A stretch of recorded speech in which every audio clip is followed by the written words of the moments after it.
नमस्कार दोस्तों। आज हम बात कर रहे हैं इंडियन एविडेंस एक्ट के बारे में, यानी कि भारतीय साक्ष्य अधिनियम 1872 एक्ट नंबर 1 1872 का। इस एक्ट को स्वीकृति मिली 15 मार्च 1872 में। इसे ड्राफ्ट किया था सर जेम्स फिट्जराल्ड स्टीफन के द्वारा। इसके प्रोविज़न्स जो लागू हुए वो 1 सितंबर 1872 से लागू हुए। इस अधिनियम का मुख्य उद्देश्य जो है वह है साक्ष्य की विधि का समेकन, यानी कि उसे कंसोलिडेट करना, उसकी परिभाषा और संशोधन करना समीचीन है। इस एक्ट को कितने पार्ट में डिवाइड किया गया है इस चार्ट के माध्यम से हम देखते हैं। पार्ट 1 जो है रेलेवेंसी ऑफ फैक्ट्स के बारे में प्रोविज़न्स बताता है, जिसमें 2 चैप्टर्स को इंक्लूड किया गया है। चैप्टर 1 प्रिलिमिनरी एंड चैप्टर 2 तथ्यों की सुसंगति के विषय में। इसमें सेक्शन 1 से लेकर के 55 तक के प्रोविज़न्स बताए गए हैं। पार्ट 2 जो है ऑफ प्रूफ, यानी कि सबूत के विषय में बताता है, और सेक्शन 56 से लेकर के 100 तक इसमें प्रोविज़न मेंशन किए गए हैं। चैप्टर 3, 4, 5, 6 यानी कि 4 चैप्टर पार्ट 2 में इंक्लूड हैं, और सेक्शन 56 से लेकर के 58 तक चैप्टर 3 है, जो कि facts which need not be proved, वे तथ्य जिनको साबित किए जाने की आवश्यकता नहीं है। चैप्टर 4 सेक्शन 59 और 60 को बताता है, जिसमें मौखिक साक्ष्य के विषय में प्रोविज़न्स हैं।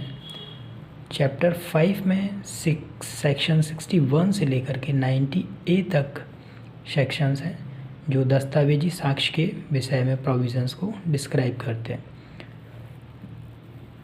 चैप्टर 6 में सेक्शन 91 से लेकर के सेक्शन 100 तक हैं, जो दस्तावेजी साक्ष्य द्वारा मौखिक साक्ष्य के अपवर्जन के विषय में प्रावधान करते हैं। पार्ट 3 जो कि साक्ष्य का पेश किया जाना और उनके प्रभाव को बताता है, यानी कि production and effect of evidence. Chapter 7, 8, 9, 10, 11 यानी कि 5 चैप्टर को इसमें इंक्लूड किया गया है। चैप्टर 7 सबूत के भार के विषय में प्रावधान करता है, जो कि सेक्शन 101 से लेकर के 114A तक। चैप्टर 8 सेक्शन 115 से लेकर के 117 तक हैं एस्टोपल के बारे में। चैप्टर 9 सेक्शन 118 से लेकर के सेक्शन 134 तक साक्षियों के विषय के संबंध में प्रावधान करता है। चैप्टर 10 सेक्शन 135 से लेकर के सेक्शन 166 साक्षियों की परीक्षा के विषय में प्रावधान करता है, और चैप्टर 11 जो है साक्ष्य का अनुचित ग्रहण या आग्रहण के विषय में बताता है, जो कि सेक्शन 167 है।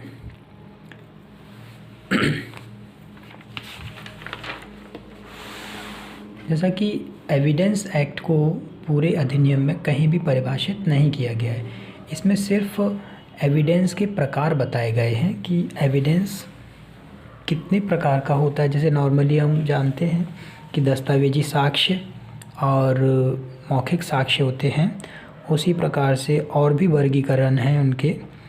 प्रत्यक्ष और परिस्थितिजन्य साक्ष्य, वास्तविक और वैयक्तिक साक्ष्य, मूल्य और अनुश्रुत साक्ष्य होता है, प्राथमिक साक्ष्य या द्वितीयक साक्ष्य, और न्यायिक और न्यायिकेतर साक्ष्य। ये इसके वर्गीकरण इस अधिनियम में बताए गए हैं। हम इसकी आगे बात करेंगे।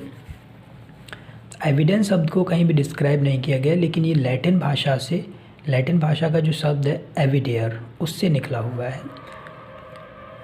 जिसका शाब्दिक अर्थ है स्पष्ट रूप से अन्वेषण करना या विधिक साधनों द्वारा साबित करना या साफ तरीके से किसी चीज़ को निश्चित करना।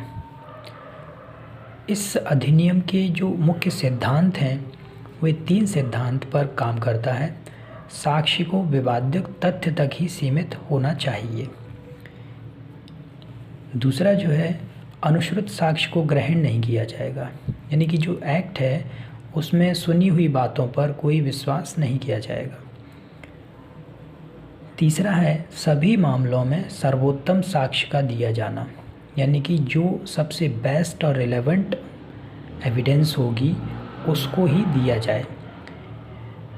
एक केस लॉ है दाता शिवा बनाम स्टेट, जिसमें यह बताया गया है कि यह एक प्रक्रिया विधि है और इसका प्रभाव भूतलक्षी होता है।